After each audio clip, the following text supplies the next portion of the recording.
नमस्कार भावी शिक्षक बंधू आणि भगिनींनो, दिनांक 10 नोव्हेंबर 2024 रोजी तुम्ही महाराष्ट्र शिक्षक पात्रता परीक्षा टीईटी परीक्षा देण्यासाठी निघालेले आहात. सर्वांचा अभ्यास झाला आहे असं आपण गृहीत धरूया.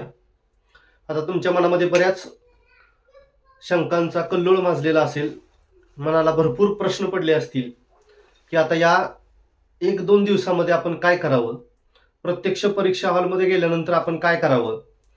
मनामध्ये एक प्रकारची अनामिक भीती तुमच्या असेल.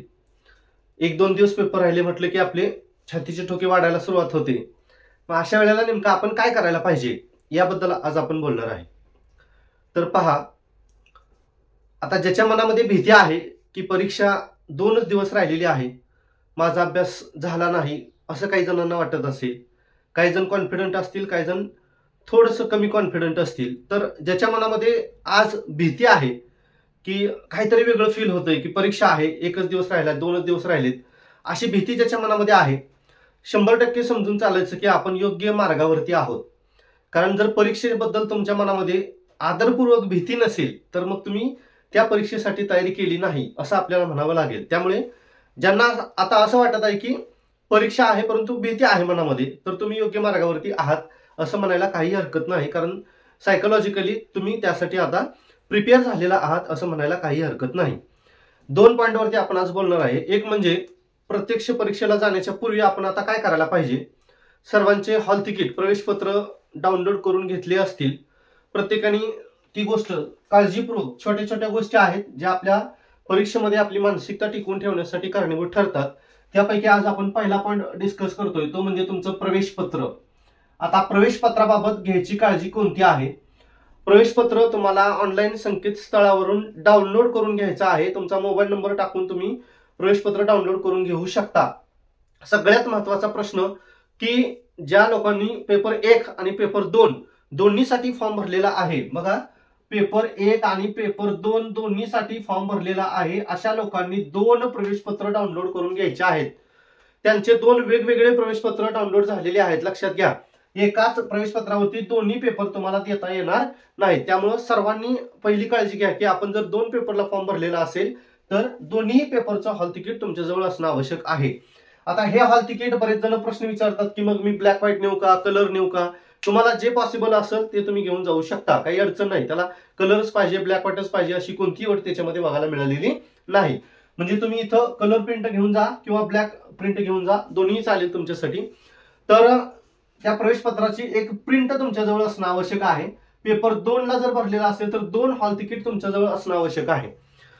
त्याच्यानंतर या हॉल तिकीट सोबतच तुमच्याकडे एक तुमचा ओळखीचा पुरावा जो की ओरिजिनल स्वरूपामध्ये असावा. म्हणजे काय, त्याच्यामध्ये सांगितलं सूचना की आधार कार्ड तुमच्याकडे असावं किंवा तुमच्याकडे पॅन कार्ड असावं किंवा तुमच्याकडं ड्रायव्हिंग लायसन्स असावी. यापैकी कोणतंही एक ओरिजिनल ओळखपत्र तुम्ही घेऊन जाऊ शकता, काही अडचण नाही. सोबत त्या ओळखपत्राची तुम्हाला काय घ्यायचंय, ओळखपत्राची तुम्हाला झेरॉक्स कॉपी घेऊन जायचं आहे. लक्षात घ्या, जर 2 पेपरला फॉर्म भरलेला असेल तर दोन्हीही पेपरसाठी 2 वेगवेगळ्या झेरॉक्स कॉपी तुम्हाला घेऊन जायचंय. म्हणजे याची एक प्रिंट लागेल, पेपर क्रमांक 2 साठी एक प्रिंट लागेल आणि त्यासोबत ओळखपत्राची सुद्धा तुम्हाला सेपरेट प्रिंट घेऊन जायचं आहे. लक्षात घ्या. म्हणजे हे झालं डॉक्युमेंटेशनच्या बाबतीत. आता महिलांच्या बाबतीमध्ये बऱ्याच वेळेला काही क्वेश्चन आलेले आहेत की ज्यांच्या नावामध्ये बदल आहे, म्हणजे पूर्वीच्या नावावरती फॉर्म भरले, ज्या नावावरती आपण 10वी केलेली आहे त्या नावावरती आपण फॉर्म भरलेले आहेत, परंतु त्याच्यानंतर म्हणजे आता आफ्टर मॅरेज, लग्न झाल्यानंतर तुमचं नाव बदललेलं आहे. तर अशा महिलांनी काय करायचंय की जर तुमच्याकडे नाव बदलाचं राजपत्र असेल तर ते राजपत्र घेऊन जा, किंवा ते नसेल तर तुमच्याकडं विवाह नोंदणी तुम्ही केलेली असेल तर ते प्रमाणपत्र तुमच्याकडे असेल तर ते तुम्ही घेऊन जा. आता हेही नसेल तर लग्नाच्या नंतर जर तुम्ही पॅन कार्ड बनवलेलं असेल, हा अतिशय अँटिक पुरावा आहे. पॅन कार्ड वरती तुमच्या दोन्ही नावं असतात, तुमचं लग्नाच्या अगोदरचंही नाव असतं, लग्नाच्या नंतरचंही नाव असतं. त्यामुळे नाव बदलासाठी तुम्ही पॅन कार्डचा देखील वापर करू शकता. म्हणजे तेही प्रूफ तुम्हाला तिथं ग्राह्य धरलं जातं. किंवा मग एक सरळ, यापैकी जर तुमच्याकडे काहीच नसेल तर एक प्रतिज्ञापत्र तुम्ही 100 रुपयाच्या स्टॅम्प पेपरवरती बनवू शकता की दोन्ही नावाची व्यक्ती एकच आहे. अशा पद्धतीचं एक प्रतिज्ञापत्र तुम्ही बनवा आणि ते घेऊन जा. यापैकी कोणतं एक, राजपत्र असेल, विवाह नोंदणी असेल, पॅन कार्ड असेल किंवा प्रतिज्ञापत्र असेल, यापैकी कोणतंही एक डॉक्युमेंट तुम्हाला घेऊन जायचंय, सोबत याची एक झेरॉक्स कॉपी सुद्धा तुम्हाला ठेवायची आहे. ज्यांच्या नावामध्ये बदल आहे, मग त्याच्यामध्ये पुरुष असतील किंवा महिला असतील दोन्ही कॅटेगरी येतात त्याच्यामध्ये, तर यापैकी एक डॉक्युमेंट तुम्हाला घेऊन जायचंय ओरिजिनल सोबत त्याच्या एक झेरॉक्स. ठीक आहे, हे झालं ओळखपत्र आणि तिच्यासोबत आपला ओळखीचा पुरावा, तुमचा हॉल तिकीट आणि ओळखीचा पुरावा इत्यादी डॉक्युमेंटेशनच्या बाबतीमध्ये हे झालं. ठीक आहे, आता त्याच्यानंतर प्रश्न विचारतात की पेन कोणता वापरावा. तर सर्वांनी लक्षात घ्या की बॉल पॉइंट पेन वापरायचे तुम्हाला. आता मग काळाच पाहिजे का, निळा पाहिजे का, बोथ ऑर एनी. ठीक आहे, तुम्हाला जो आवडेल तो, ब्लॅक पेन न्या किंवा ब्लू पेन न्या, दोन्हीपैकी कोणताही चालेल, फक्त तो कोणता पेन असायला पाहिजे, बॉल पॉइंट पेन असायला पाहिजे. शाईचा पेन तुम्ही वापरायचा नाही, त्याच्यावरती तुमची शाई विस्कटली जाऊ शकते, तुमचा पेपर खराब केला जाऊ शकतो. त्यामुळे तुम्ही बॉल पेन असणारा पॉइंट असणारा पेन तुम्ही घेऊन जायचा आहे. सोबत एखादा शिल्लक पेन असावा, ऐन वेळेला परीक्षेमध्ये धांदलीमध्ये आपल्या हातून पेनचं निब वगैरे खराब होऊ शकतो, 2 पेन तुमच्यासोबत ठेवा तुम्ही. ठीक आहे, हे झालं प्राथमिक काळजी तुम्ही याच्यावरती घ्यायची आहे. ठीक आहे, डॉक्युमेंटेशनच्या बाबतीत अजून तुम्हाला कोणता याच्यामध्ये प्रॉब्लेम असेल तर मला तुम्ही पर्सनली विचारू शकता, मी तुम्हाला त्याच्यावरती सोल्युशन सांगेन. आता परत परीक्षेची वेळ अतिशय महत्वाचा आहे. MSCE ने तुम्हाला काय केलेलं आहे, मेसेज दिलेले आहे की परीक्षा वेळ कोणती आहे आणि तुम्ही हजर कधी राहायचं आहे. ज्याचा पेपर क्रमांक 1 आहे त्यांना सकाळी 9 वाजता हजर राहायचंय. लक्षात घ्या काळजीपूर्वक. आता हे 9 वाजता का बरं आहे, तर तुमचं फ्रिन्स्किंग होणार आहे, म्हणजे तुमचे आयरिश वगैरे डोळे, तुमचा चेहरा स्कॅन करायचा आहे. या प्रोसेस म्हणजे तुमचं थोडक्यात चेकिंग होणार आहे. तर बायोमेट्रिक चेकिंग आपण ज्याला म्हणतो, तुमचा थंब वगैरे घेतला जाईल. या ऍक्टिव्हिटीसाठी तुम्हाला सकाळी 9 वाजता बोलवले आणि पेपर 2 साठी तुम्हाला 1 वाजता जायचंय. लक्षात घ्या, म्हणजे परीक्षा सुरू होण्याच्या वेळेच्या पूर्वी तुम्हाला जायचंय. म्हणजे 9 वाजता तुम्हाला तिथं हजर राहायला सांगितलंय. त्या दृष्टीनं आपलं परीक्षा केंद्र कुठं आहे आणि आपणाला जायला तिथं किती वेळ लागतो, आपण पब्लिक वाहनाने जाणार आहे की प्रायव्हेट वाहनाने जाणार आहे, याची अगोदरच तुम्ही पूर्वतयारी करून ठेवा. म्हणजे याचा स्ट्रेस तुमच्या परीक्षेवरती आला नाही पाहिजे, ही तुम्ही घ्यायची काळजी आहे. याच्यासाठी तुम्ही परीक्षा सांगितलेल्या वेळेप्रमाणे तुम्ही तिथं हजर राहायचं आहे. आणि वेळेला आपल्याला उशीर होतो काहीतरी कारणाने आणि मग ते प्रेशर येतं आपल्यावरती, म्हणजे चलबिचल मनाची अवस्था होते आणि त्याचा परिणाम पेपरवरती होत असतो. त्यामुळं परीक्षेची जी वेळ आहे त्या वेळेमध्येच तुम्ही शक्यतोवर हजर राहा. अजून थोड्या लवकर तुम्हाला जायचं शक्य झालं असेल तर तुम्ही त्याही लवकर तुम्ही जाऊन तिथं बसा, आराम करा, काही प्रॉब्लेम होणार नाही. 1 दिवस तुम्हाला परीक्षेसाठी सोडायचाच आहे, लक्षात घ्या. कारण ही परीक्षा आपण एवढा अभ्यास करून देतोय, वर्षातून 2 वर्षातून एकदा परीक्षा येते, तर त्यासाठी आपण हा स्पेसिफिक दिवस काढून ठेवायलाच पाहिजे. ठीक आहे, आता हे झालं परीक्षेच्या वेळेच्या बाबतीमध्ये. आता प्रत्यक्ष परीक्षा केंद्रावरती तुम्ही गेल्याच्या नंतर काय करायचंय, सगळ्यात महत्वाची गोष्ट, तिथं गेल्यानंतर कोणाशी वाद घालायचा नाही. माझं चेकिंग असाच करतो तसाच करतो. महिलांच्या बाबतीमध्ये तुम्ही कानामध्ये, गळ्यामध्ये, नाकामध्ये जे काही दागिने घालून जात आहे ते थोडेसे कमी प्रमाणामध्ये घालून जा. बऱ्याचशा सेंटरवरती तुम्हाला काय केलं जातं, ते काढून ठेवायला सांगितलं जातं आणि मग महत्वाचे दागिने असतात आपले आणि मग ते परत अजून टेन्शन. म्हणजे ओव्हरऑल आपल्याला जे जे काही परीक्षेसाठी करता येईल तेवढ्या सगळ्या गोष्टी आपण प्राधान्यानं आणि क्रमप्राप्त ठरवूनच त्या गोष्टी करायला पाहिजे की कोणती काळजी घ्यायला पाहिजे. मग ते दागिने कमी घालण्याचं असेल तर ते कमी प्रमाणात घालून जा, तुम्हाला काढून ठेवायला सांगितलं जातं, किंवा याच्यावरती तुम्हाला काहीतरी स्टिक वगैरे लावली जाते, काही प्रकार केला जातो, ते प्रत्येक परीक्षा केंद्रावरती डिपेंड असतं. त्यामुळे ती तुम्ही काळजी घ्या की कमीत कमी दागिने घालून तुम्ही जा. आणि त्याच्यानंतर ते ज्या पद्धतीनं सांगतात त्या पद्धतीनं तुमचं बायोमेट्रिक असेल, तुमचं फेस स्कॅन असेल, या ऍक्टिव्हिटी तुम्ही पार पाडायच्या आहेत. ठीक आहे, सुरुवातीला परीक्षा केंद्रावरती गेल्यानंतर बाहेर बोर्ड लावलेले असतात, त्याच्यावरती आपलं हॉल तिकीट आहे, त्याच्यावरती आपला सीट नंबर, बैठक क्रमांक आहे, तो तिथं आपण प्रत्यक्ष त्याच परीक्षा केंद्रावरती पोहोचलोय का याची दक्षता घ्या. तिथं गेल्यानंतर बोर्डवरती आपला नंबर सुरुवातीला त्याच सेंटरवरती आलेला आहे आणि तिथंच माझा नंबर आहे का बघा. ब्लॉक नंबर आपला कोणता आहे तोही तुम्ही व्यवस्थित बघून घ्या. आणि आता ब्लॉकमध्ये गेल्याच्या नंतर काय करायचं आहे, तुम्ही तुमची जागा, तुमचा सीट नंबर बघून तुम्ही व्यवस्थित बसायचंय. तुम्हाला ज्या वेळेला परीक्षक प्रश्नपत्रिका आणि उत्तरपत्रिका घेऊन येतात, आता तुम्ही परीक्षा हॉलमध्ये आहात, विचार करा. आणि आता आपल्याला काय करायचंय, आता ज्या वेळेला तुम्हाला OMR शीट दिली जाते, लक्षात घ्या, तुम्हाला OMR शीट, तुमची परीक्षा ही ऑब्जेक्टिव्ह टाईप आहे, तुम्हाला 4 पर्यायापैकी 1 पर्याय गोल करायचा आहे. त्याच्यासाठी जी उत्तरपत्रिका प्रोव्हाइड केली जाते त्याला OMR शीट असं म्हणतात. त्या OMR शीट वरती आता तुम्ही काय काय दक्षता घ्यायच्या आहेत. OMR शीट दिल्यानंतर तुम्ही, पूर्वीच्या वेळी कसं होतं की OMR शीटवरती तुम्हाला मॅन्युअली पेनाने तुमचा सीट नंबर वगैरे लिहायला लागायचा, परंतु आता तुम्हाला आलेली OMR शीट ही तुमच्या नावाने म्हणजे तुमच्या जो सीट नंबर आहे त्याने ती प्रिंट होऊन येणार आहे. लक्षात घ्या, हा एक बदल आहे थोडासा. तर ती OMR शीट आल्यानंतर तुमचा सीट नंबर जो आहे तो तुमचाच आहे का, हातामध्ये OMR शीट घ्यायची, सोबत आपल्या हॉल तिकीट ठेवायचंय आणि हॉल तिकीटवरचा नंबर आणि OMR शीटवरचा नंबर हे दोन्हीही अगदी बरोबर आहेत का याची खात्री तुम्ही सुरुवातीला करून घ्यायची. त्यानंतर या OMR शीटला 2 भाग असतात.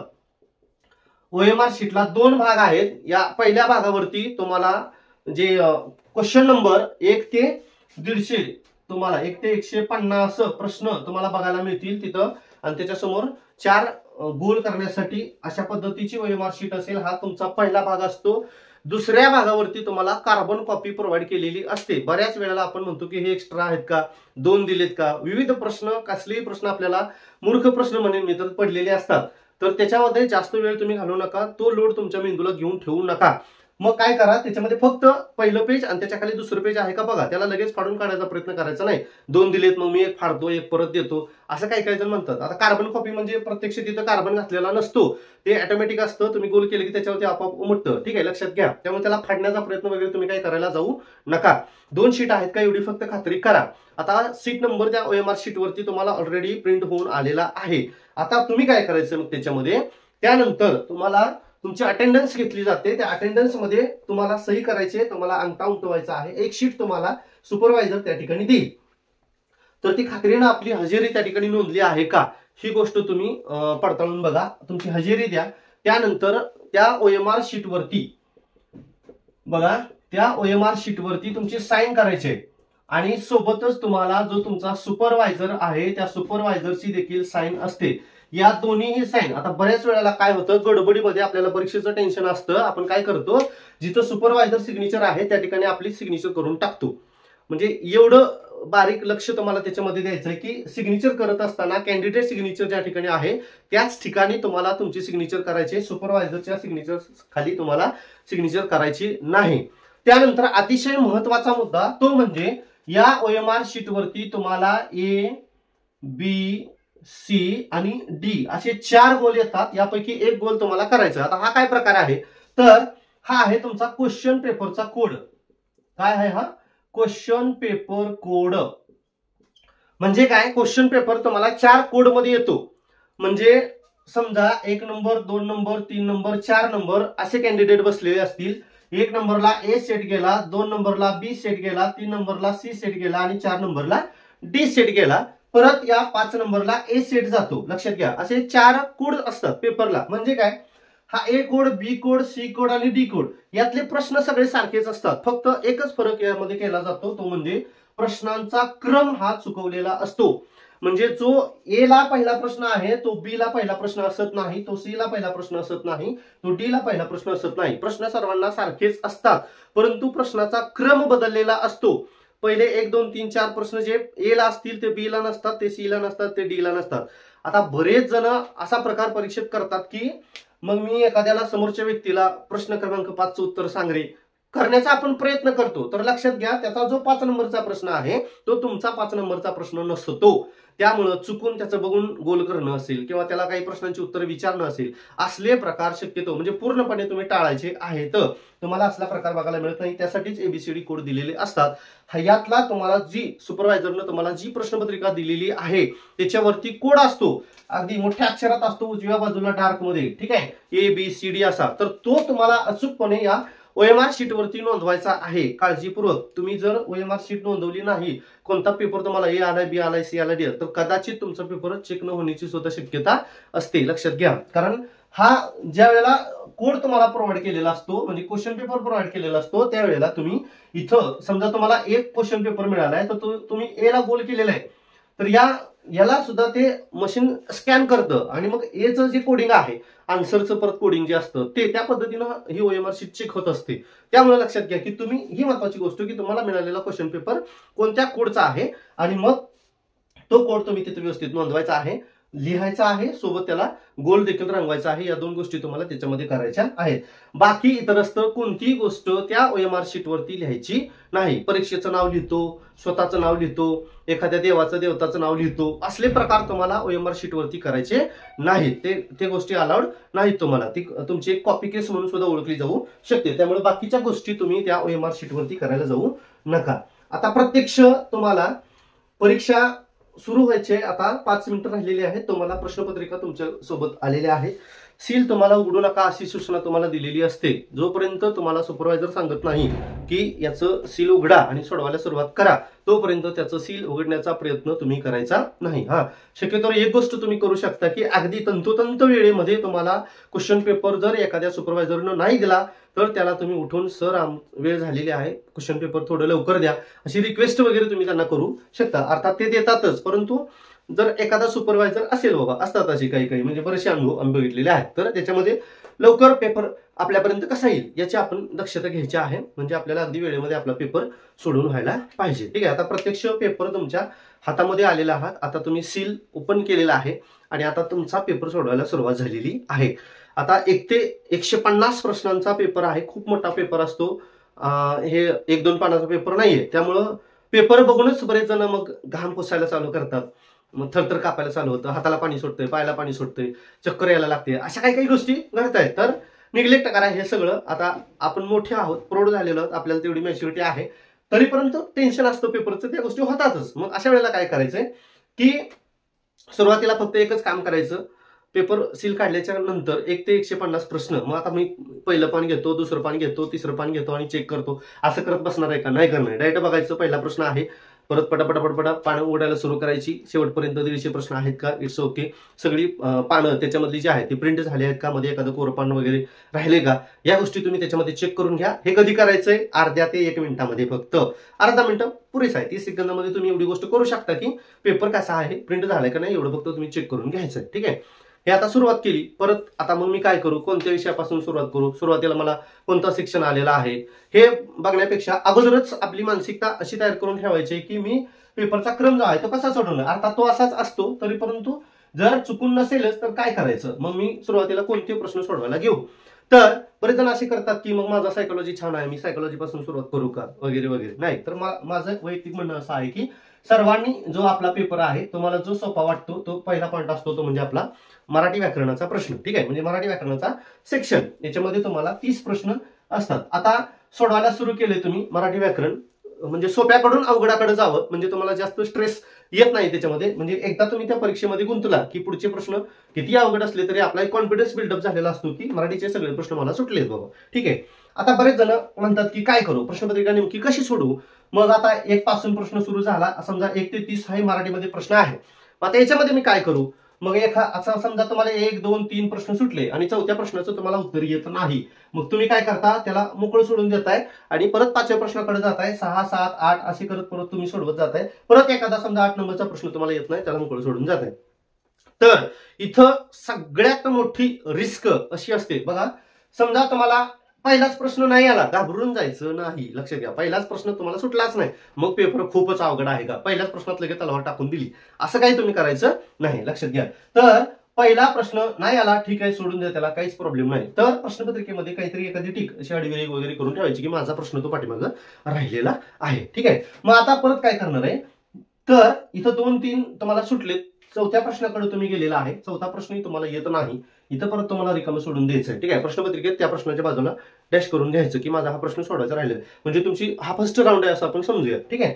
त्याच्यानंतर बघा की ज्या वेळेला तुम्ही 5व्या प्रश्नाचं उत्तर तुम्हाला फिक्स्ड आहे, परंतु 4थ्या प्रश्नाला तुम्ही पाठीमागं सोडलेला आहे, रिव्ह्यू साठी सोडलेला आहे, तर इथं सगळ्यात मोठी रिस्क असते. तुमचं जे पुढचं स्कोरिंग आहे ते सगळं इथं डिपेंड आहे. तुमची पहिली स्टेप जर चुकली तर तुमचा अख्खा पेपर चुकणार आहे. त्यामुळं दक्षता घ्यायची की तुम्ही काय करायचंय, जर 4 नंबरचा प्रश्न तुम्ही सोडवलेला नाही आणि 5 नंबरचा प्रश्न तुम्हाला माहिती आहे आणि त्याचं उत्तर तुम्ही गोल करायला निघालेला आहात, तर आपल्याकडून होतं काय, इथं गोल राहिलेले असतात 4 मोकळे आणि मग इथं आपण काय करतो, 5 नंबरच्या प्रश्नाचं उत्तर आपण 4 नंबरला गोल करू शकतो.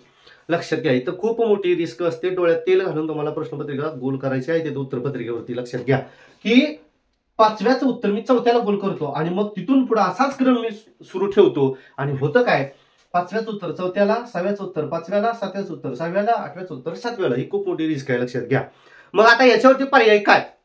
एक, तुम्हाला जमत असेल तर असं करा की याला तुमच्याकडे तेवढी कॅपेबिलिटी आहे, म्हणजे मानसिकता तुमची तयार झाली की बाबा इथं याला मी रिकामे सोडलंय, मी बरोबर 5लाच गोल करेन, तर अशाच परिस्थितीत याला 5 पासून पुढे न्या. अन्यथा काय करायचं? मग जर तुम्हाला हा प्रश्न, समजा या प्रश्नाचं उत्तर तुम्ही का पाठीमागे ठेवताय, समजा 50-50 झाले तुमच्या याच्यामध्ये, 2 ऑप्शन डिलीट झालेत आणि 50-50 झाले, तर त्याच्यामध्ये सगळ्यात पहिल्यांदा तुमच्या डोक्यामध्ये, मेंदूमध्ये जो विचार येतो की या प्रश्नाचं उत्तर हे असू शकतं, तर तुम्ही त्याला क्लिक करून पुढे जायचं आहे, लक्षात घ्या.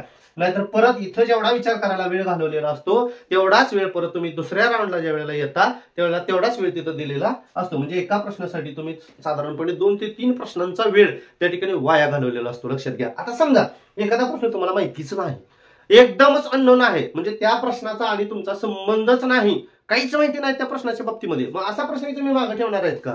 तर नाही ठेवायचा, लक्षात घ्या. मग असंही येत नाही, पहिल्या राऊंड मध्ये तुम्हाला माहिती नाही की या प्रश्नाचं उत्तर काय आहे, दुसऱ्या राऊंड मध्ये तुम्हाला माहितीच नसणार या प्रश्नाचं उत्तर काय आहे, त्यामुळे या प्रश्नाचं कोणतं ना कोणतं उत्तर तुम्ही राऊंड करायचंय आणि निघून जायचंय पुढे, लक्षात घ्या. त्याच्यावरती आणि हटवादीपणा सोडायचंय की मला या प्रश्नाचं उत्तर आलंच पाहिजे, का बरं येत नाही, असं करत बसायचं नाही. येत नाही ना, नाही, ठीक आहे, तुम्हाला 150 प्रश्न आहे, तुम्हाला 90 क्वालिफाय व्हायचं, लक्षात घ्या. म्हणजे एखादा प्रश्न गेला तर काहीच बिघडत नाही त्याच्यामध्ये. 150 पैकी एक प्रश्न असा गेलाय तुमचा की ज्याचं उत्तर तुम्हाला माहितीच नाही, असे 1-2-4 आपण असू शकतात, काहीच प्रॉब्लेम नाही. नाही आली तर नाही आली, द्यायचं सोडून डायरेक्ट, पण याला रिकामं सोडायचं नाही. याच्यामध्ये आपली कोणतीही निगेटिव्ह मार्किंग नाही, लक्षात घ्या. म्हणजे हा प्रश्न चुकला तर तुमचे मार्क वाचा होणार नाहीत. म्हणजे हे गोल जे आहे ते रिकामे सोडण्यापेक्षा त्याला कुठला तरी एक नंबर देऊन टाकायचं, कुठला तरी एक नंबर देऊन टाकायचं, डोळे झाकायचे आणि हा चला 2 नंबर माझं उत्तर आहे. का बरं? मला माहितीच नाही आता हे काय आहे याचं उत्तर. म्हणजे तुम्ही, कारण तुमच्या डोक्यामध्ये परत ही गोष्ट राहणार नाही की माझा हा प्रश्न मागे सुटून गेलाय, म्हणजे तो तसाच राहतो. मग परत परत पुढच्या प्रश्नाचा वेळ आपण खाल्लेला असतो, मग प्रश्न संपत आलेला असतात, तिकडे वेळ पण संपत आलेली असते, मग काही प्रश्न आपले राहून जातात. सगळ्यात महत्वाची गोष्ट अजून एक बघा, तुम्हाला सांगतो की बऱ्याच जणांचा हा प्रश्न आहे की अभ्यास असतो, सगळ्या प्रश्नांची उत्तरं तुम्ही काढण्याचा उत्कृष्टपणे प्रयत्नही करत असता, परंतु तुमच्याकडं वेळच बघण्याची मानसिकता नसते. जर तुमच्या एक्झाम सेंटरमध्ये, हॉलमध्ये भिंतीवरती घड्याळ असेल तर तिकडे लक्ष ठेवा, किंवा जर जे आपल्याला नेण्यासाठी अलाउड केलेलं असेल साधं एकदम घड्याळ, डिजिटल वॉच नव्हे, तर ते घड्याळ तुम्ही सोबत घेऊन जायचंय. बऱ्याच जणांचा प्रॉब्लेम आहे की 150 प्रश्नापर्यंत मी पोहोचतच नाही, खूप जणांचा प्रॉब्लेम आहे 150 प्रश्नापर्यंत मी पोहोचतच नाही. मग हे असं का होतंय? मग ह्याचा अर्थ तुम्हाला वेळेचं नियोजन करता आलेलं नाही, लक्षात घ्या. मग वेळेचं नियोजन करायचं म्हणजे काय करायचंय मग नेमकं? तर त्यासाठी बघा, जे मराठीचे प्रश्न आहेत हे तुम्ही अगदी क्विकली सोडवू शकता, लक्षात घ्या. इंग्लिशचे प्रश्न थोडंसं स्पीड कमी येईल, परंतु ते सुद्धा तेवढ्याच तत्परतेनं तुम्ही सोडवू शकता, लक्षात घ्या. म्हणजे क्रम असा ठेवला पाहिजे. जर तुम्ही मराठी पहिली लँग्वेज ठेवलेली आहे तर तुम्ही मराठी पहिली लँग्वेज ठेवा. आता बरेच जणांनी हिंदी ठेवलाय, मग मी हिंदी सोडवू का मराठी सोडवू? तर मराठी सोडवा, आपण सगळे मराठी भाषिक आहोत, लक्षात घ्या. म्हणजे मातृभाषेतून आपल्याला प्रश्न सोडवायला सोपे जातं आणि ते मराठीचं सर्वांनाच बहुतांशी उत्तर येत असतं. त्यामुळे तुमचा कॉन्फिडन्स किंवा त्यातली मानसिकता, पेपरला गेल्यानंतरची जी मानसिकता आहे, म्हणजे पहिला अर्धा तास तुम्ही त्याचा मॅच व्हायला जातं, त्याच्यामुळे त्याच्यामध्ये तुम्ही अगदी सोपे वाटणारे सगळे म्हणजेच मराठीचे प्रश्न तुम्ही काय करायचे? सोडवून घ्यायचे, ठीक आहे. आता हे सोडवून झाल्याच्या नंतर परत इंग्लिश असेल तर इंग्लिश घ्या, हिंदी असेल तर हिंदी घ्या, किंवा एनी अदर लँग्वेज जी कोणती तुम्ही सिलेक्ट केलेली असेल तर ती घ्या. म्हणजे 2 लँग्वेजचा कार्यक्रम तुम्ही सुरुवातीला उरकून घ्यायचा आहे, लक्षात घ्या. आणि ह्याच्यामध्ये शक्यतोवर, मी म्हणतोय की याच्यामध्ये शक्यतोवर तुम्ही एकही प्रश्न मागे सोडू नका. म्हणजे याचे तर 30 प्रश्न आहेत, याचे 30 प्रश्न आहेत, तर ते 30 पैकी 30 प्रश्न तुम्ही काय करायला पाहिजे? पहिल्याच राऊंडमध्ये सोडून घ्यायला पाहिजे. लँग्वेजकडे परत यायचं नाही. आता पॅसेज आहे, बऱ्याच जणांना वाटतं की ते 5 प्रश्न मी मागे सोडू का? पॅसेज सोपे असतात, लक्षात घ्या. एवढे हार्ड पॅसेजेस याच्यामध्ये येत नाही, तर त्यामुळं ती उत्तरं तुम्ही पहिल्याच राऊंडमध्ये सोडून घेतली तर बरं होईल, लक्षात आलं. म्हणजे आणि हे कसे 1 लाईन क्वेश्चन असतात, अगदी अर्ध्या मिनिटामध्ये ह्याला वाचून होऊ शकतात आणि लगेच गोल पण करू शकता तुम्ही, लक्षात घ्या. त्यामुळे अगोदर लँग्वेजकडे तुमचा फोकस राहू द्या. मराठी इंग्लिश पहिल्यांदा सोडून घ्या, किंवा तुमची जी लँग्वेज आहे ती तुम्ही सोडून घ्या. त्याच्यानंतर मग आता बरेच जण सायकोलॉजी घेतील, तर सायकोलॉजी काही जणांना वाटत असेल सोपा आहे सायकोलॉजी, तर त्यांनी तो घ्या. किंवा आणि मग जर आता पहिल्या पेपर बद्दल थोडंसं सांगूया की पहिल्या पेपरमध्ये तुम्हाला कोणता आहे? परिसर अभ्यास आहे. काय आहे? परिसर अभ्यास आहे. आणि परत कोण आहे? तर गणित आहे, लक्षात घ्या. एवढे विषय तुम्हाला पहिल्या पेपरमध्ये बघायला मिळतात. तर हे 2 झाल्याच्या नंतर इथं आता सायकोलॉजीचे थोडेसे त्या तुलनेत विचार जर केला आपण तर लेंदी क्वेश्चन असतात, म्हणजे प्रश्नच मला मोठा असतो, त्याच्यामध्ये परत 4 पर्याय 2-2 ओळीचे असतात, त्याच्या खाली पर्यायाला पर्याय अजून असतात. अशा गोष्टी आपल्याला कुठे बघायला मिळतात, सायकोलॉजीमध्ये बघायला मिळतात. आणि मग ती थोडीशी शास्त्रीय भाषा, सायकोलॉजिकल लँग्वेज आपण त्याला म्हणूया, जी तुमची सायकोलॉजी खराब करण्याचा प्रयत्न करत असते. त्यामुळे या विषयाला तुम्ही थोडंसं मागे ठेवलं तरी चालेल, लक्षात घ्या. मग तुम्ही काय करा, परिसर अभ्यासला घ्या.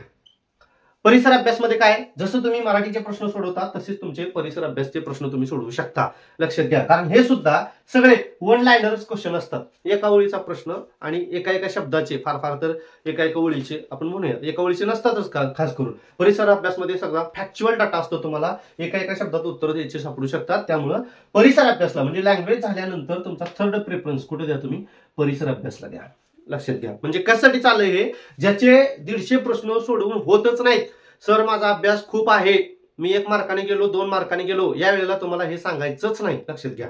या वेळेला तुम्ही फक्त एवढं सांगायचं की माझे 150च्या प्रश्न सोडवून झालेले आहे. बरेच जणांना सगळ्या प्रश्नाची उत्तर येत असून सुद्धा वेळ न पुरल्यामुळं आपण टीईटी अयशस्वी झालेलो आहोत, लक्षात घ्या. ठीक आहे, त्यामुळं 150 प्रश्नाचं टार्गेट आपलं पूर्ण झालंच पाहिजे तेवढ्या वेळेमध्ये, आणि वेळ भरपूर आहे, पुरतो वेळ, काही अडचण नाही. फक्त या टेक्निकनं तुम्ही जा. ठीक आहे, परिसर अभ्यास सोडून घ्या, म्हणजे हाही वेळ तुमचा कमी वेळेमध्ये सुटणारा विषय आहे. त्याच्यानंतर आता गणित घेऊ का सायकोलॉजी घेऊ, आता मात्र तुम्ही सायकोलॉजी घ्यायचं आहे. ठीक आहे, मी तर म्हणेन की गणिताला एकदम शेवटीच ठेवायचं आहे तुम्ही, पेपर क्रमांक 1 वाल्यांसाठी सांगतोय. सायकोलॉजी घ्या. आता याच्यामध्ये काय करायचं सायकोलॉजीमध्ये, की यातल्या आता काही गोष्टी कशा असतात बघा, सायकोलॉजी विषयामध्ये तुम्ही गेला, सायकोलॉजीमध्ये असे काय वन लाईनर पण असतात, म्हणजे आधीच हा शास्त्रज्ञ कोणत्या देशाचा आहे, किंवा ही व्याख्या कोणी सांगितली आहे, किंवा हा प्रयोग, ही उपपत्ती कोणत्या शास्त्रज्ञांनी सांगितलेली आहे, असे वन लाईनर क्वेश्चन असतात. आता इथं तुम्हाला ऍक्च्युअल तुमचा अभ्यास आहे, माहिती असेल, पडदेशी उत्तर मारायचंय आणि पुढे जायचंय.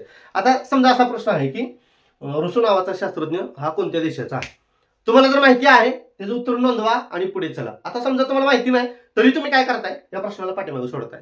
कशासाठी, आता तुला पहिल्या राऊंड मध्ये माहिती नाही की त्याचं उत्तर काय आहे, तरी परंतु तुम्ही दुसऱ्या राऊंडसाठी त्याला राखीव ठेवताय. तो प्रश्न म्हणजे कशासाठी, परत आठवणार आहे का तुम्हाला, ते नाही आठवणार, लक्षात घ्या.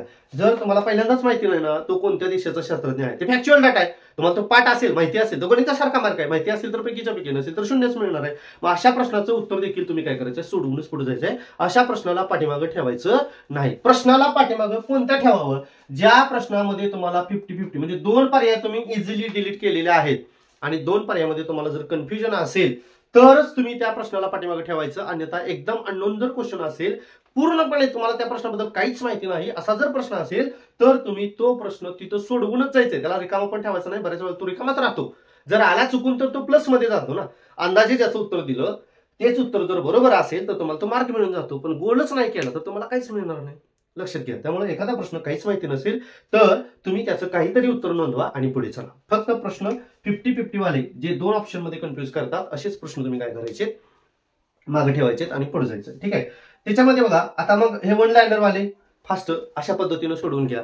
आता काही प्रश्न असे असतात की तिथं प्रश्नाच्या जवळ गेल्यानंतरच तुम्हाला त्याचं उत्तर मिळतं.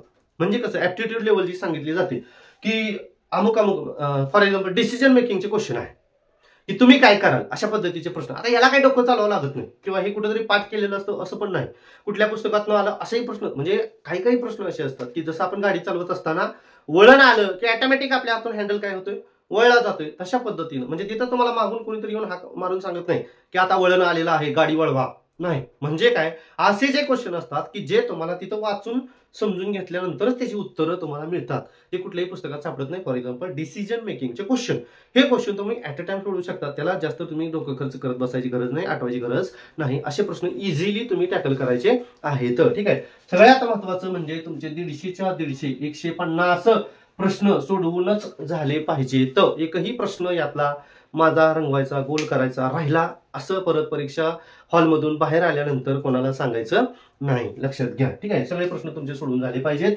परत आता हे परिसर अभ्यास आणि सायकोलॉजी अशा पद्धतीने तुम्ही सोडवून घ्या. आता राहतो गणित विषय. ठीक आहे, आता या गणित विषयामध्ये तुम्ही कशा पद्धतीने जाता, आता मात्र एक करायचं आहे, पहिले 3 सेक्शन तुमचे ज्या वेळेला होतात वेळेकडे लक्ष द्यायचंय. शक्यतोवर तुम्हाला जेवढा वेळ गणितासाठी राखून ठेवता येतो तेवढा वेळ तुम्ही गणितासाठी राखून ठेवा. आणि आता ज्याला वाटतं की बाबा, समजा काही जण असे असतील की सायकोलॉजी पेक्षा मला गणित मॅथ्स हा विषय एकदम इझी जातो, एकदम इझी, म्हणजे प्रश्न वाचलं कॅल्क्युलेशन एका मिनिटात मी करू शकतोय आणि मला त्याचा मार्क मिळतोय, एवढं माझं प्रॉम्प्ट गणित आहे. तर अशा व्यक्तीने काय करा की गणित अगोदर घ्या आणि सायकोलॉजी शेवटी ठेवा. ठीक आहे. इथं ज्याची जशी मानसिकता आहे, ज्याचा जसा अभ्यास आहे, ज्याची जशी कमांड आहे, त्या पद्धतीने हा सिक्वेन्स ठेवा, लक्षात घ्या. परंतु पहिल्या 3 सेक्शनला असा सिक्वेन्स राहायला पाहिजे, मराठी इंग्रजी म्हणजे 2 लँग्वेज, त्याच्यानंतर मग तुमचं परिसर अभ्यास आणि मग सायकोलॉजी मॅथ्स किंवा मॅथ्स सायकोलॉजी, या पद्धतीनं तुमचा सिक्वेन्स असायला पाहिजे. आता हे झालं तुमचं प्रश्नपत्रिका विषय सिलेक्शन सोडवत असताना कशा पद्धतीनं आम्ही सब्जेक्ट सिलेक्शन करणार आहोत. गणिताला मी सांगितलं की जास्तीत जास्त वेळ तुम्ही गणित विषयासाठी राखून ठेवा, म्हणजे इथं काय तुम्हाला आठवण वगैरे नाही, तुम्हाला तिथं कॅल्क्युलेशनच करावे लागत असतात. त्यामुळं आता त्यातही परत काही प्रश्नांची उत्तर मी सांगितलं एक फॉर्म्युला, काही प्रश्नांची उत्तरं जर तुम्हाला येत नसतील तर तुम्ही काय करायचं आहे, काहीतरी उत्तर देऊन तिथं पुढे जायचं आहे. त्यातल्या त्यात तुम्ही सिमिलर ऑप्शन गणितामध्ये, आता सिमिलर ऑप्शन म्हणजे काय, सारखे दिसणार. समजा एखाद्या प्रश्नाचं उत्तर तुम्हाला येतच नाही, एखाद्या प्रश्नाचं उत्तर तुम्हाला येतच नाही. आता फॉर एक्झाम्पल एखादा बुद्धिमत्तेमधला प्रश्न आहे ज्याचे 4 ऑप्शन असे आहेत, बघा नीट लक्ष द्या. समजा एखाद्या प्रश्नाचं उत्तर FVQ ZGOFG HZOFGF ZOFPGO असे काहीतरी ऑप्शन 4 आहे. सिमिलर ऑप्शनचा फॉर्म्युला वापरायचा. तुम्हाला ज्या वेळेला एखाद्या प्रश्नाचं उत्तर येत नाही त्यावेळेला तुम्ही करायची गोष्ट आहे, येतच नाही, आता वेळ पण नाहीये आणि सोडून पण सुटत नाहीये, अशा वेळेला हा फॉर्म्युला वापरायचा की याच्यामध्ये सिमिलर कोण दिसतात, म्हणजे तुम्हाला यातलं काहीतरी उत्तर द्यायचंच आहे, हे कुठलं तरी तुम्हाला द्यायचंच आहे. मग अशा वेळेला काय करणार तुम्ही की सिमिलर ऑप्शन कोण आहे, इथं HI Z आहे, HI Z आहे, म्हणजे 2 ऑप्शन लागलेले आहेत. इथं HZ आहे, इथं ZG, इथं HZ, इथं ZO झालेला आहे, म्हणजे Z आणि G हे सिमिलर होऊ शकत नाहीत. या 2 ऑप्शनला तुम्ही डिलीट मारून टाकायचं. लक्षात घ्या, कधी करायचं हे, ज्या प्रश्नाचं उत्तर तुम्हाला येत नाही, तुम्ही आता काहीतरी तुक्का मारून लावणार आहे अशा वेळेला. इथं बघा HZOF म्हणजे फिक्स्ड, या 2 पैकीच एक उत्तर असतं. इथं आहे बघा FG, इथं FG, इथं GV.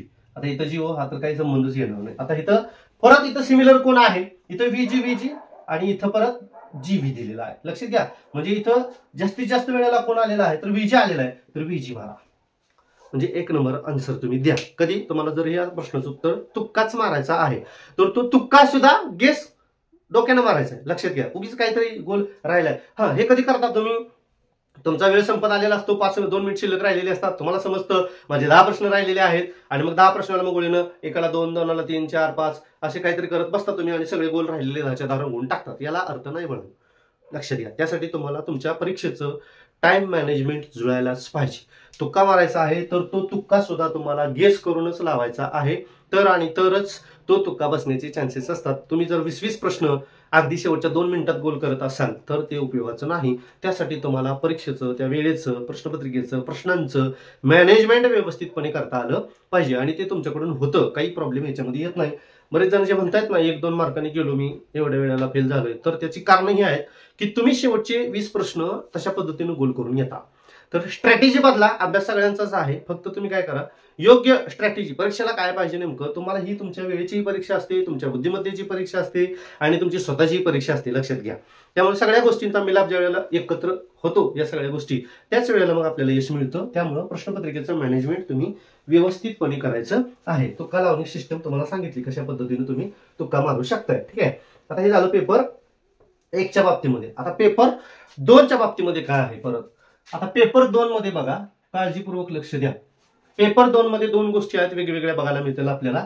एक जणाचा आहे तो म्हणजे सोशल सायन्स आणि दुसरा भाग आहे तो म्हणजे सायन्स अँड मॅथमॅटिक्स. ठीक आहे, सायन्स अँड मॅथमॅटिक्स असे 2 सेक्शन बघायला मिळतात. म्हणजे पहिल्या 2 लँग्वेज कॉमन आहेत सगळ्यांना, म्हणजे सोशल सायन्सला आणि सायन्स अँड मॅथ्स या दोघांनाही जे मराठीचे प्रश्न असतील, सोशल वाले जे आहेत ते सायन्स मॅथ्स वाल्यांना आहेत, यांना जे इंग्लिश आहेत तेच यांना पण आहेत, लक्षात घ्या.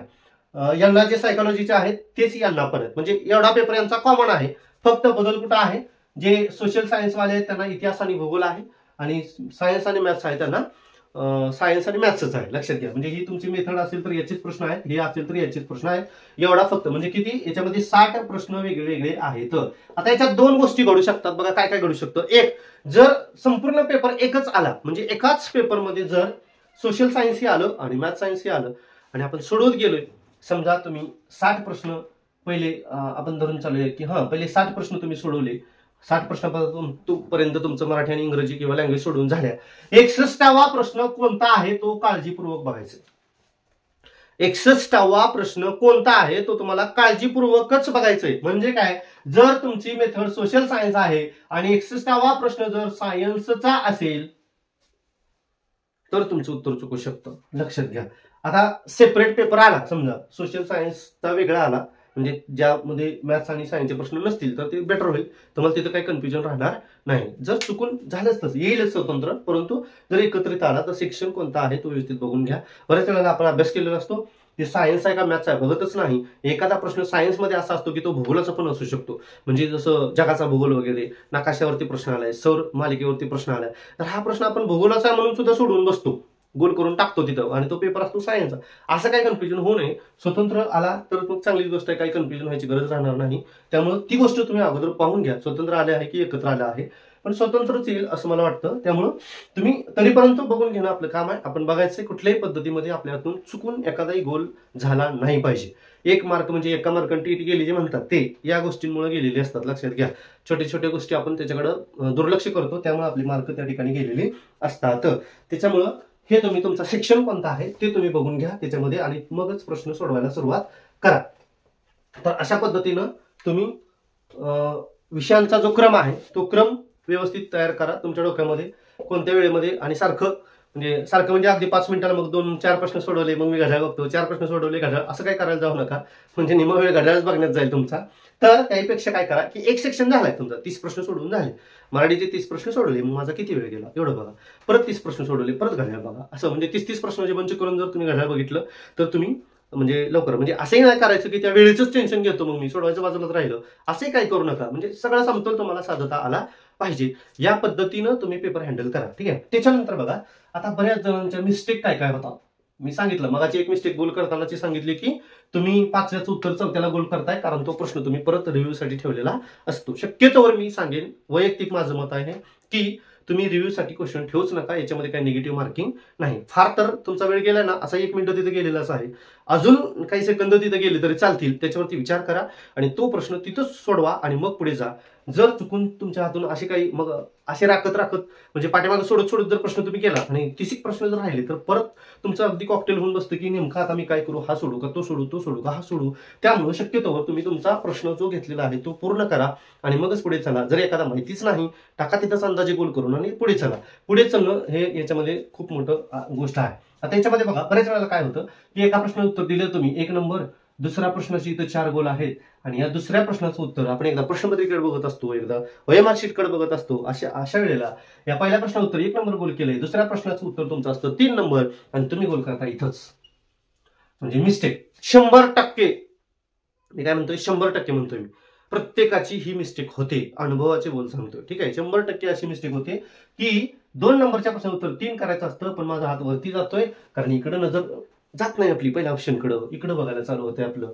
3 नंबर म्हणल्यावर पहिल्या गोलकडे आपण बघतच नाही. बघा मानसिकता कशी आहे पेपर सोडवतानाची, पहिल्या गोलकडे बघत नाही, कारण उत्तर डोक्यात, ज्यावेळेला प्रश्न वाचून आलाय तुम्ही प्रश्नपत्रिकेकडून, तुमच्या डोक्यात उत्तर 3 नंबर, त्यामुळं OMR शीटवरती 3च्या गोलकडे तुमचं लक्ष असतं, 1च्या गोलकडे जात नाही. मग अशा वेळेला काय होतं की 1च्या गोललाच मी 2 नंबरचं 3चं जे आन्सर आहे ते 1 नंबरच्या प्रश्नालाच गोल करून ठेवतोय. मग आता झालं काय की याला 2 गोल झाले, इथे गोल झाला आणि इथे 1 गोल झाला. मग अशा वेळेला आपल्याकडे भरपूर पराक्रम आपण करतो. काय काय करतो, मग कोण व्हाईटनर घेऊन गेलेलं असते, कोण ब्लेडचं पान घेऊन गेलेलं असते, कोण बांगडी फोडतंय आणि हळू त्याच्यावरून काढण्याचा प्रयत्न करतोय, काही कर्कटक घेतोय, काही प्रकार करायला जातो आपण ह्याच्यावरती. आता हे चुकलं ना तर ह्याला असंच सोडून द्या. याच्यावरती कुठलाही व्हाईटनर, कुठलं लिक्विड, कुठलं ब्लेड, कुठलं उपकरण एखादं जर तुमची OMR शीट फाटलीच असं करत असताना तर खूप मोठी रिस्क होते, लक्षात घ्या. त्यामुळं हा प्रकार झाला, आपलं बॅडलक म्हणायचं, मार्क गेला म्हणायचं. म्हणजे हा बरोबर केलता त्याचा मार्क गेला, तुमचा गेला तर गेला, जास्त टेन्शन घ्यायचं नाही. पण याला फोडाफोड करण्याचा, काहीतरी उपद्रव त्याच्यावर करण्याचा प्रयत्न करायचा नाही. ठीक आहे बाबा, चूक झाली म्हणायचं, 150 प्रश्न आहेत, मला 90 घ्यायचे आहेत, गेला तर गेला एखादा, त्याचा लोड तिथं घेत बसायचं नाही. परत मग त्याला कुठत बसत बाकीच्या 5 प्रश्नाचा वेळ ह्याला ते कर्कटक ब्लेड लावण्यामध्ये घालून ठेवचाल तुम्ही. ठीक आहे. तर ती चूक काय तुम्ही करायला जाऊ नका. ठीक आहे, गेलेला गेला, त्याला सोडवा, तसाच पुढचा गोल करा आणि परत काळजीपूर्वक मग बाकीचे गोल करत तुम्ही बसा. सिक्वेन्स तेवढा चुकवू नका, कारण तिथं एवढी धांदल असते, मनाची अवस्था अशी असते की कधी एकदा गोल करतोय परत प्रश्नाकडे जातोय, कधी गोल करतोय प्रश्नाकडे जातोय, कारण स्पीडमध्ये सगळं चालू असते. सभोवताली कोण असतं हे सुद्धा आपल्याला समजत नाही, आपले 2.5 तास कसे गेलेत आपल्याला समजत नाही. त्यामुळं त्या धांदलीमध्ये आपण एकतर सगळ्यात महत्वाची गोष्ट, तुम्ही सगळ्या 150 गोल माझे झालेच पाहिजेत. नो निगेटिव्ह मार्किंग, याला निगेटिव्ह मार्किंग नाही, लक्षात घ्या. 150 गोल माझे झाले पाहिजेत, पण नुसतेच गोल करून यायचे नाहीत. मग सांगितलंय आता 150 गोल करायचे, मग 150च्या 50 जातो, 5 मिनिटात मारून येतो, असं काय करायला जाऊ नका. तुक्का लावताना सांगितलं की तुम्ही सेन्सनं तुक्का लावा. या सगळ्या गोष्टी सुपरवायझरची परत शेवटी तुमच्या सही झाली का बघा. तुम्हाला सांगतात की शेवटी परत सगळे प्रश्न सोडवलेत का, गोल चेक करा तुम्ही, कुठला एखादा राहिलाय का चुकून, याचं उत्तर त्याला आता जर चुकून नोंदवलं असेल तर त्याला काय करायला जाऊ नका. पण शक्यतो तशी गोष्ट सुरुवातीच्याच राऊंडमध्ये तुम्ही काय करायला जाऊ नका. तर अशा पद्धतीनं संपूर्ण वेळेमध्ये तुमचा पेपर कसा कव्हर होईल याच्याकडे तुम्ही जास्तीत जास्त लक्ष द्या. सोपे सोपे प्रश्न पडदिशी सोडवत चला, परत त्याला डबल विचार करत बसायचं नाही. चुकतो प्रश्न तसा, एखाद्या प्रश्नाचं उत्तर तुम्हाला प्युअर 100% माहिती आहे, लगेच गोल करा आणि पुढे चला. जास्त त्याच्यावरती विचार करत बसू नका. एखादा प्रश्न तुम्हाला येतच नाही त्याच्यावरही जास्त विचार करू नका, गोल करा आणि पुढे चला. फक्त जिथं कन्फ्युजिंग मोड तुमचा येतो तिथं थोडंसं थांबा, पॉज घ्या, विचार करा त्याच्यावरती आणि मग त्या पद्धतीनं तो पेपर टॅकल करा आणि पुढे जा. आणि चांगल्या पद्धतीनं, आता तुमचं असं भरगच्च मन भरलेलं आहे, परंतु ही एक भीती तुम्हाला यशाकडे घेऊन जाणार आहे, लक्षात घ्या. तुम्ही अभ्यास केलेला असतो, आता कुणीही कुठलंही पुस्तक उघडून वाचायच्या भानगडीत पडू नका. फारच तुम्हाला अभ्यास करू वाटतोय तर आता तुम्ही काय करायचं, ज्या तुम्ही आतापर्यंत टेस्ट सिरीज वगैरे सोडवलेल्या असतात किंवा काही नोट छोटे छोटे काढलेले असतील तर त्या तिथं वाचत बसा. क्वेश्चन पेपर परत परत अनालिसिस करा, फॅक्च्युअल जास्तीत जास्त. आता परीक्षेच्या आदल्या दिवशी तुम्ही कोणतीही प्रश्नपत्रिका घेऊन कुठल्या अकॅडमीची, क्लासवाल्याची, कोणाची प्रश्नपत्रिका सोडवायची नाही परीक्षेच्या अगोदरच्या दिवशी. म्हणजे जर तुमचा पेपर 10 नोव्हेंबरला आहे तर 9 नोव्हेंबरला तुम्ही कोणताही टेस्ट सिरीजचा पेपर सोडवायचा नाही, किंवा 10 नोव्हेंबरला देखील सकाळी एक सोडून जातोच मग मी, असं काही करण्याच्या भानगडीत पडायचं नाही. या 2 दिवशी म्हणजे इथं तर डायरेक्ट तुम्हाला मेन तुमचा पेपर सोडवायचा आहे. या दिवशी मात्र तुम्ही अजिबात पेपर कुठलाही सोडवायचा नाही. त्याच्या अगोदर काय करायचं ते करून घ्या. तुम्ही एक दिवस आहे तुमच्याकडे अजून उद्याचा, ठीक आहे. त्यामुळं 9 नोव्हेंबरला कुठलीही टेस्ट सिरीज सोडवायची नाही. मग आता खूपच लोड आलाय, 9 नोव्हेंबरला मी रात्री 2 वाजेपर्यंत अभ्यास करत बसतो कारण माझी उद्या परीक्षा आहे, असला मूर्खपणा अजिबात करायचा नाही. स्वतःवरती कॉन्फिडन्स तुम्ही ठेवा. तुमच्या अभ्यास केलेल्यावरती तुमचा विश्वास असायला पाहिजे आणि तो असावाच, असतोच असं माझं तर म्हणणं आहे. फक्त काय होतं की हे करू का ते करू, ते करू का हे करू, परीक्षा आली की अशी मानसिक अवस्था आपली बनत असते. काही प्रॉब्लेम नाही, तशी बनली आहे म्हणजे 100% तुम्ही यशस्वी होणार आहे, ही गोष्ट लक्षामध्ये ठेवा. ज्याची ही मानसिकता नाही, मानसिकता कोणाची बनते, ज्याचा अभ्यास आहे, ज्याला त्या परीक्षेबद्दल आत्मीयता, तन्मयता आहे, त्याचीच ही मानसिकता होते, अन्यथा अशी मानसिकता होत नाही, लक्षात घ्या. त्यामुळं तुमची तशी अवस्था झाली असेल तर होऊ द्या, पण त्या नादामध्ये 9 नोव्हेंबरच्या रात्री तुम्ही 1, 2, 3 वाजेपर्यंत जागत अभ्यास करत बसू नका. त्याचा लोड घेऊ नका, मेंदू शांत ठेवा एकदम. 10 नोव्हेंबरला मात्र शांत चित्तानं परीक्षेला जा, इतरस्त कुठेही भटकू नका. पेपर झाल्यानंतर मग काय एन्जॉय करायचं करा तुम्ही, परंतु 10 नोव्हेंबरला मात्र कुणाशी जास्त बोलू सुद्धा नका जोपर्यंत तुम्ही परीक्षा हॉलमध्ये जात नाही. पिक्चरच इमेजरी डोळ्यामध्ये साठत असते, सकाळी कोणाबरोबर वाद झाला वगैरे, या सगळ्या मानसिकतेचा परिणाम केलेल्या अभ्यासावर आणि सोडवायला जाणाऱ्या प्रश्नपत्रिकेवर, उत्तरावर होत असतो. त्यामुळं तुम्हाला जेवढं शांत राहता येईल तेवढं 1-2 दिवस शांत राहा. फक्त रिकॉलिंग, मी अभ्यासात आहे एवढं फक्त मनाला सांगण्यासाठी फक्त काय करा, क्वेश्चन पेपर जे तुम्ही सोडवलेले आहात त्यालाच परत परत वाचत बसा, एवढंच करा.